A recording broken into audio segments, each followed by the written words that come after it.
Hello, അസ്സലാം വലൈക്കും. അപ്പം ഇന്ന് പോകുന്നത് മസ്ജിദ് ഖുബാ പള്ളിയിലേക്കാണ് കേട്ടോ. ഇന്ന് നോമ്പറക്കാൻ പോകുന്നത്. അപ്പം ഇന്ന് ശനിയാഴ്ചയാണ് കേട്ടോ. അതുകൊണ്ട് തന്നെ ഇന്ന് അത്യാവശ്യം നല്ല തിരക്കൊക്കെ ഉണ്ടാവും. കാരണം എന്താ വെച്ചാൽ നബി സല്ലല്ലാഹു അലൈഹി വസല്ലമ എല്ലാ ശനിയാഴ്ച ദിവസങ്ങളിലും ഖുബാ പള്ളിയിലേക്ക് പോകുമായിരുന്നു. അതുകൊണ്ടൊക്കെ തന്നെയാണ് ശനിയാഴ്ച ദിവസങ്ങളിൽ ഖുബാ പള്ളിയിൽ തിരക്ക് കൂടുന്നത്.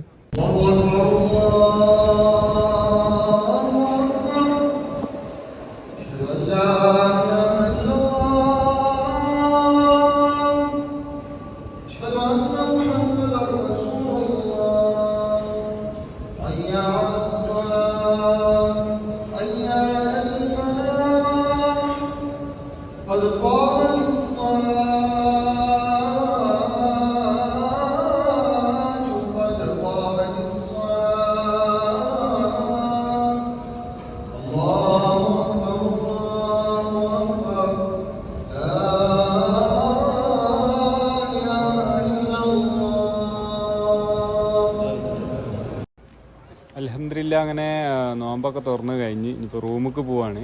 പിന്നെ ഫാമിലിയൊക്കെ വന്നിട്ട് ഇപ്പോൾ ഒരു മാസമൊക്കെ കഴിഞ്ഞിട്ടോ. അപ്പോൾ ചെറിയ 2 കുട്ടികളാണ്. അതുകൊണ്ട് തന്നെ ഇപ്പോൾ പള്ളിക്കൊക്കെ പോകുന്ന സമയത്ത് പെണ്ണുങ്ങൾക്ക് അധികവും ജമാഅത്തിന് കൂടാൻ കഴിയില്ല, കുട്ടികളുടെ പിറക്കം പോയതിനുണ്ട്. അതിലിപ്പോൾ അങ്ങനെ ഇപ്പം റൂമിലേക്ക് പോവാണ് കേട്ടോ. ഇൻഷാ അല്ലാഹ് ഇനി മറ്റൊരു വീഡിയോ ആയിട്ട് വരാം. അതുവരേക്കും അസ്സലാമു അലൈക്കും.